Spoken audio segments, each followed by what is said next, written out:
Welcome to Quick eSelling e-commerce platform learning center. Through this video, we will guide you on how to create product badges for your store. Go to your seller dashboard and click on My Products in the menu. Under the menu, select the Auction Product Badges. Click on the Add Badge button to create a new badge. Here, enter the name of the badge.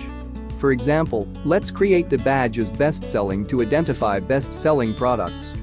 In the next column, you will select the color of badge as per your choice.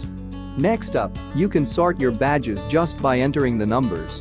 For example, we will enter 1 for best-selling badge.